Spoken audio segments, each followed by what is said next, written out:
yo quiero compartir con ustedes algo que me quedó desde el lunes, que es el concepto de observador.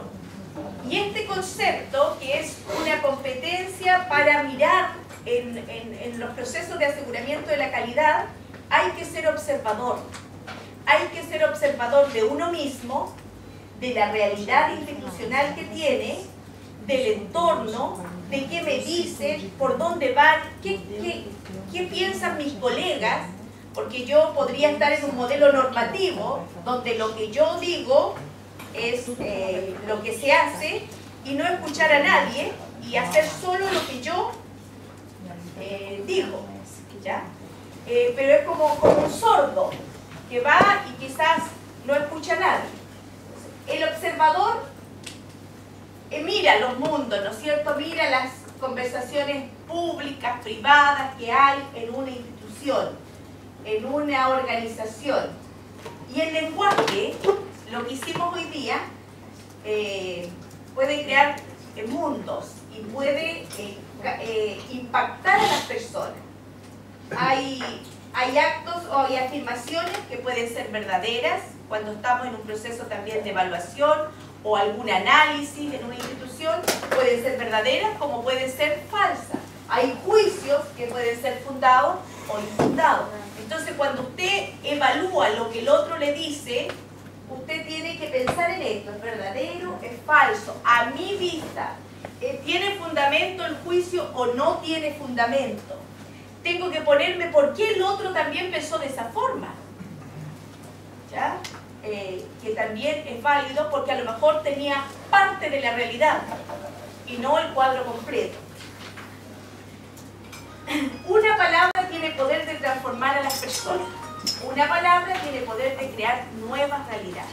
Cuando uno dice algo positivo al otro, quiebra a veces a una persona negativa, a una persona que no está con un espíritu positivo en una institución. Por lo tanto, el efecto de una palabra es poderosa, poderosa. La palabra de un maestro hace que sus alumnos salgan de la clase viendo cosas que quizás no veían, no eran parte de su realidad, y comprendiendo cosas que quizás no comprendían. Los lineamientos de un directivo pueden transformar la vida de un colegio, de una institución, y pueden abrir puertas y espacios que quizás no existían. De ahí es importante lo que usted comunica.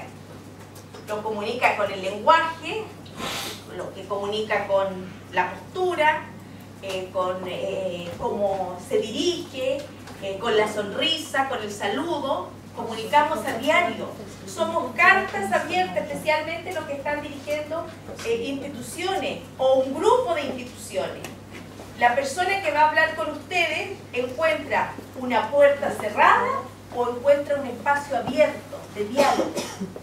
Eso es cómo nosotros nos presentamos al mundo. Bueno, aquí venía el taller que ya lo hicieron, y yo les decía, este concepto de la ventana Johari, ¿la vieron? O sea, ¿la conocen? Me dijeron el otro día. ¿Sí o no? Sí. No todos, ya. En la ventana de Johari, porque Johari creó este concepto, ¿ya? Habla de que todos somos observadores de una realidad, y de ahí la importancia de la autoevaluación y la evaluación, que son parte de los sistemas de aseguramiento de calidad. O sea, una institución que no se autoevalúa y que no evalúa y no se evalúa entre sí, no puede mejorar. Si creemos, ¿no es cierto?, y seguimos el año y no paramos, es imposible. Pero ¿por qué es válido aquí las miradas del observador? Hay una parte dentro de lo que observamos que es un área libre, ¿no es cierto? Y aquí voy a dirigirme como a las personas, y piensen en personas y en instituciones. Hay un área que yo conozco de mí, ¿cierto? Y que yo sé cuáles son mis debilidades, cuáles son mis fortalezas, ¿ya? Y que los otros también conocen de mí, ¿ya? Que ven y que es visible ante todo. Pero hay una parte que, por ejemplo, que es desconocida por mí, pero que ven otros. Eso sucede tanto en una institución como en las personas, ¿ya? Hay una parte que yo no me doy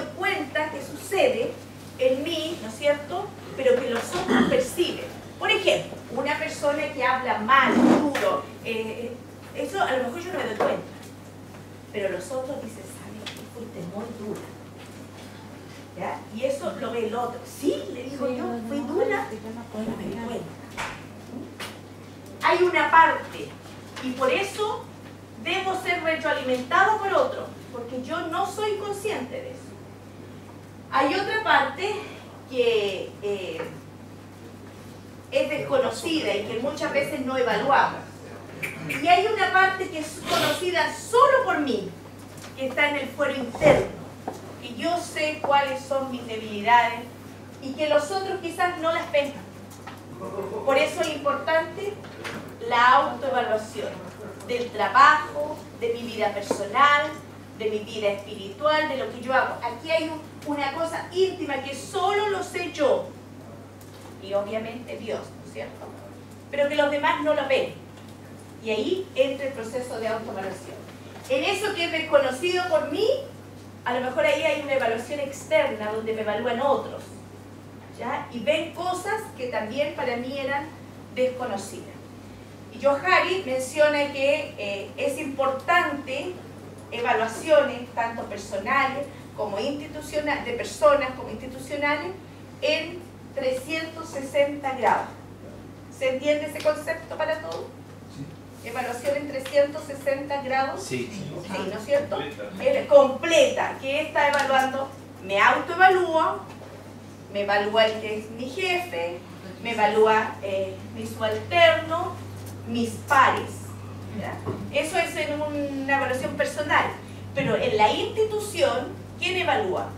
Evalúa la gente que está al interior, los usuarios, ¿no es cierto? Los que somos parte de la institución, docente, equipo directivo, los que son usuarios también evalúan.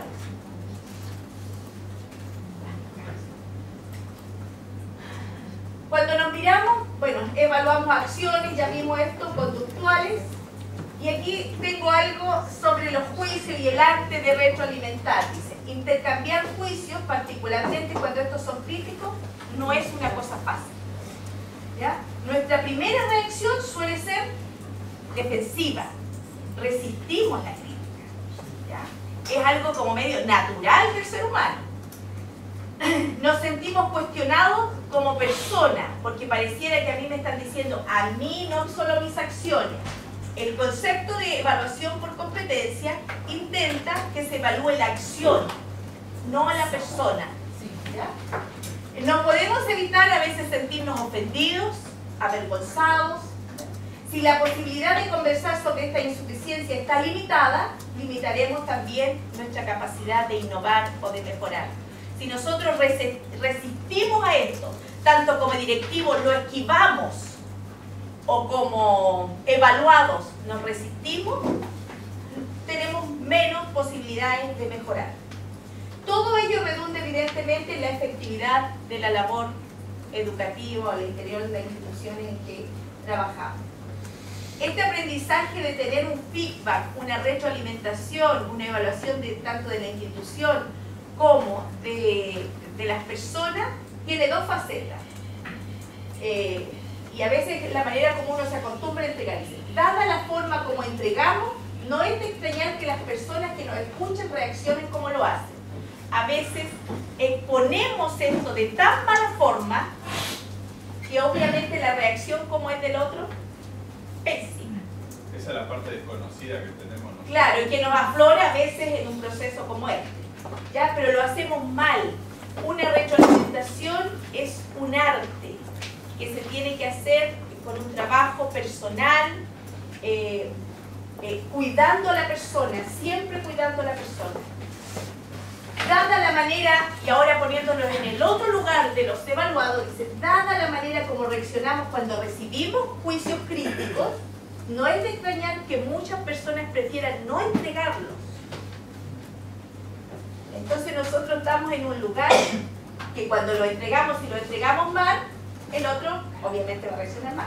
Estaba en un colegio y el director pidió que se hiciera la evaluación al director, ¿no? ¿Ya? Y de 35 se entregaron 13 nada más de evaluaciones. Entonces, como eran anónimas, el director pedía que se entregaran las evaluaciones. Que me la pasen en la mano. Y nadie se las quería entregar y al final solo 13 fueron las que evaluaron, ¿no? Porque seguramente por algún temor, alguna cuestión de no querer decirle lo que pensaban, ¿no? Esa es una madurez del equipo que se tiene que llegar hasta ese momento. Yo recuerdo que acá, nosotros, cuando a esta institución llegamos, instalamos una evaluación en 360 grados de los directivos superiores. Y me pasó algo como nosotros lo hicimos vía web. ¿Ya? Se suponía anónimo, nosotros sabíamos quiénes faltaban, pero no sabíamos cuál era su respuesta en el sistema. Y en ese momento llegó una persona a la oficina y me dice, yo no puedo evaluar a mi jefe. ¿Pero por qué no puede evaluar? Y eran 10 personas que tenían que evaluar a ese jefe. No, porque yo tengo esto no, y después tú se vas a ver, tú sabes, no. Fue como 3 veces. Finalmente lo hizo, yo le dije, pero hazlo, no, queda interno, se suma todas las respuestas, pero tenía tanto temor de poder hacer una evaluación, porque dijo, si yo la hago, la voy a hacer mal. O sea, va a ser mal para el otro. Yo le dije, pero no lo pienses así. Piensa que él va a ver algo que a lo mejor nunca nadie le ha dicho y podría ser bueno para él. Finalmente esa persona tampoco contestó el cuestionario. Y claro, esa evaluación no fue completa para ese directivo. Pero tenemos esas reacciones, ¿ya? De temor. La evaluación todavía está asociada mucho a temor. Cuando viene una supervisión o una evaluación externa a la institución, reaccionamos con temor, ¿ya? Cada vez yo creo que las instituciones educativas, tanto por temas de certificaciones o acreditaciones, nos estamos acostumbrando más. Pero de todas maneras produce, yo trabajo, tengo acreditaciones de programas acá de carreras, que están a nuestro cargo, entonces viene una, termina, la visita son 4 días, que viene una comisión externa de otras universidades a evaluar ese programa, consultas con todos lados, se hace un informe, ya les voy a contar después en detalle cómo se hace, pero son 4 días, puede pasar 2 semanas y viene otra y otra, entonces eso ya es como muy permanente. Por lo menos acá en Chile los periodos de acreditación pueden variar de 2 años a 4 años, se te está terminando uno, comienzas otro, etc. Entonces, en la evaluación de las carreras, las carreras, de pregrado, entonces eso es constante, tú no paras. Entonces, y conoces a esa comisión en el momento que viene, tú no lo conoces antes. ¿Ya? Y no sabes qué trae en su cabeza, su diseño, su forma de ver la educación, y vienes y tú tienes que estar acorde. Bueno, hay una serie de criterios, cosas que uno ya las conoce, pero tiene que estar acorde a eso. Ahora, pensando en este miedo, ¿no?, de ser evaluado y esa sensación de inseguridad, se tiene que llegar a una madurez, ¿no?, para evaluar. Solo haciéndolo.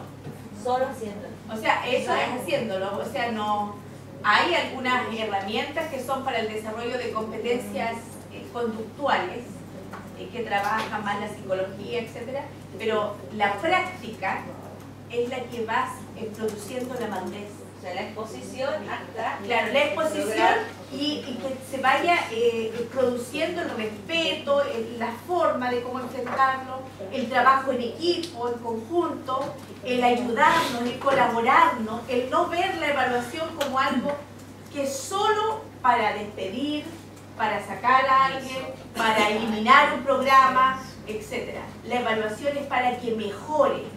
¿Ya? La evaluación por competencia tiene ese propósito. Ese es el propósito fundamental, la mejora.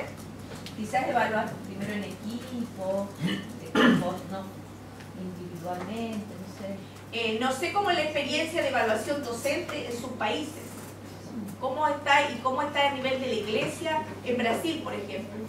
¿Alguien me puede contar? Evaluación docente, docentes adventistas en Brasil, ¿cómo es?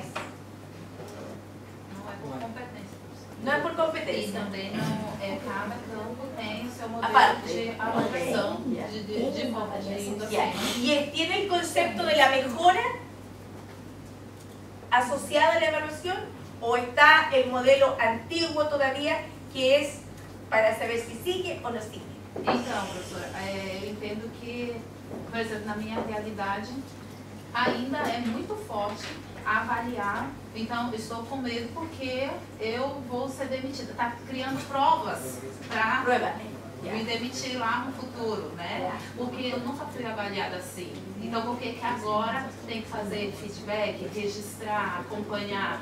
Embora tenha todo um processo que é para visando desenvolvimento e tudo mais. Mas ainda assim, é uma cultura instalada de que é demissão, que é normativo, que é meio professor. Bien. Passa a ideia de que quando o coordenador ou o diretor avalia, se foi boa, o diretor é gente boa, o coordenador é boa, Es sempre bom. bueno, ya se hace. Se foi Negativa. negativa, aí é perseguição pessoal. Ele não gosta de mim.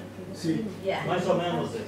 Ay, nos gusta, no es que yo esté mal tampoco. Não tem como melhorar. Já. Porque ou é bom ou não gosta de mim. Ah, Porque eu sou perfeito. ya, No ok. entendimento do professor. Né? La colega y después. No nosso campo, a nível de União, nós começamos a fazer um processo de avaliação. Então, começou a ser feito a nível de coordenação pedagógica. As próprias coordenadoras elaboraram, né, quais os itens que elas seriam avaliadas. Foi discutido com um grupo de professores. Então, assim, está sendo implementado para chegar em todos os níveis. E eu acredito que quando você constrói um instrumento de avaliação, você tem a oportunidade de participar do instrumento, da construção do instrumento de avaliação, isso vai ser muito mais positivo. Né? Você sabe quais são os itens que você vai ser avaliado. Agora, quando você recebe uma avaliação pronta, que você não sabe o que se quer com essa avaliação, é muito mais difícil. Então, eu acredito que nós precisamos passar por esse processo de construção de avaliação, né? Sabermos amadurecermos profissionalmente para podermos participar com segurança desse processo. Profesor. La colega. Compartir un poquito. Trabajé muchos años en Brasil y ahora estoy en Bolivia. Y me gusta un poco de la sistematización, por ejemplo, de seguir la estandarización. Porque si la evaluación está dentro de un contexto donde hay un perfil, las funciones, y esto es usado desde el momento que el empleado, el profesor, sea quien sea, entre a la institución. Si esto es conocido, no va a ser solamente un juicio para saber si me quedo o no. Bueno, va a ser bien malo. El proceso completo disminuye un poco esta tensión para la evaluación. Comparto Y con lo que comenzando colega. quizás también por el tema de la autoevaluación.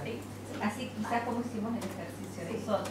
O sea, eso es relevante, o sea, hay que hacer el ejercicio de autoevaluación. En Chile hemos pasado por etapas a nivel de educación pública, primaria, secundaria. Hay un modelo de evaluación para la educación pública. La educación adventista tiene un modelo también de evaluación, también es de 360 grados, tiene sus puntos fuertes y también sus imperfecciones. No es por competencia, ¿ya? Y eso difiere porque yo creo y pienso que siendo por competencia tiene un componente ya positivo, que no lo tiene una evaluación de otro estilo, ¿ya? Porque cuando tú haces un set de cosas es más punitivo. Por eso, y ahora, el completo, el trabajar lo que se llama gestión por competencia, hace ese cuadro completo que dices tú desde la entrada y es un proceso al interior y tú tienes la posibilidad en tu trabajo de desarrollar competencias que no tenías porque a lo mejor vienen de otro contexto y en este contexto son necesarias y tú las puedes desarrollar. No significa que eres malo, ¿ya? Y que no sirve, sino que estás en un proceso de desarrollo, como todos en la vida, ¿no? profesora, quizás en relación al tema de competencias, quisiera acotar en el tema de la conceptualización, ¿no? Porque el maestro, en este caso nosotros, al evaluar a un líder, tenemos que saber qué es una competencia. Y si no tenemos enfocado el concepto de competencia, vamos a evaluar mal. Por ejemplo, el concepto tradicional de competencias desde la época de los 90, cuando se inserta estos nuevos enfoques, señala que es la adquisición de habilidades, destrezas, conocimientos, etc. Actitudes, valores. Si nosotros percibimos solamente el concepto hasta ahí, el maestro, por ejemplo, en el aula lo que va a hacer es lo mismo de siempre, ¿no?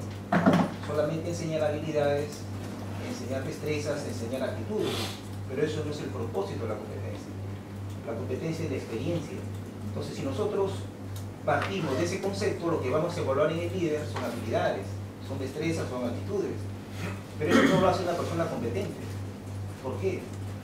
Porque el concepto está mal planteado. En el Perú hay un asesor del Ministerio de Educación que él ha planteado un concepto de competencia que en sí es lo mismo en el tema literal, pero que el trasfondo es diferente, ¿no? ¿Y cuál es?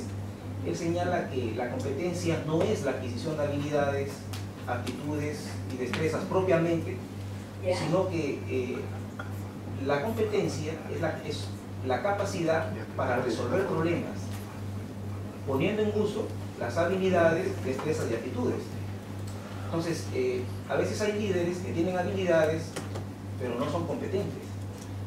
Por ejemplo, en mi caso, en mi campo, nosotros hacemos, le llamamos las olimpiadas escolares, en donde hay un área, dentro de otras, el área de comunicación. Los mejores alumnos participan en una etapa final y consiguiente en un colegio donde hay un profesor que tiene habilidades, es un profesor del área, es un profesor que es empleado, tiene muchos años, es una persona muy hábil, pero este año, por ejemplo, no obtuvo ningún resultado de ninguno de los grados, ni siquiera un tercer puesto. Lo que implica de que sus habilidades que él tiene, es una persona capaz, no lo hace una persona competente. Pero si yo lo evaluara en base a sus habilidades, definitivamente él va a salir aprobado. Pero en resultados, no es una persona capaz de llevar a los niños, a ser personas competentes, porque él no lo es.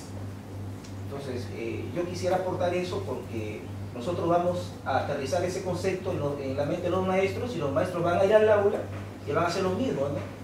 Voy a enseñar habilidades, voy a enseñar destrezas y actitudes, pero cuando el niño tenga que afrontar un problema, entonces el niño no va a saber cómo afrontar el problema. Entonces el maestro, ¿qué tiene que hacer en el aula? Enseñarle al alumno a resolver problemas, ya sea de valores, cognitivos, etc. Entonces lo que nosotros tenemos que evaluar en sí es la capacidad del líder en la resolución de problemas, ya sea académicos, proyectos innovadores o actitudinales, conflictos. Esa definición que das es la que da la OCDE, es la capacidad de resolver problemas. Claro. ¿Ya? Esa es la definición. Los demás son componentes de la competencia, pero no es que es un civil competencia destreza, ni es civil habilidad, no es. ¿Ya?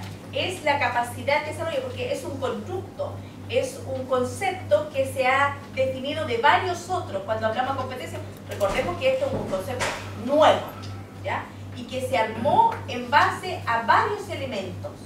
Y como tú bien dices, es la capacidad, esa es la definición que da la OCDE, la capacidad para resolver situaciones de la mejor manera, utilizando todas estas herramientas que te lleguen a un resultado correcto o pertinente. Porque competência está ligada a desempenho, né? Também ao desempenho, a performance da pessoa. Pero, por ejemplo, cuando tú hablas de la evaluación por competencia, no es idéntico a evaluación de desempeño. ¿Ya? Por lo menos acá nosotros hacemos una diferencia entre eso. Profesora, quisiera abrir un paréntesis. Lo que menciona es bueno que nosotros lo manejemos. ¿Por qué? Porque esos conceptos, quieras o no, lo vamos a llevar al aula, a realizar en el aula. Por ejemplo, ¿no? En mi caso, yo comparo una evaluación que hace el Ministerio de Educación en el área de matemática y investigación y comparo con un registro de mis maestros. Es incoherente, porque hay muchos maestros muy bien evaluados que aprueban, por no decir a casi todos, pero me viene la evaluación censal y casi todos me salen desaprobados. Entonces, El problema está en la conceptualización, una vez más, de la competencia. La competencia evalúa la habilidad, no evalúa la actitud. Y hay maestros que dicen, no, yo evalúo la actitud aunque no salga bien, pero la actitud se valora.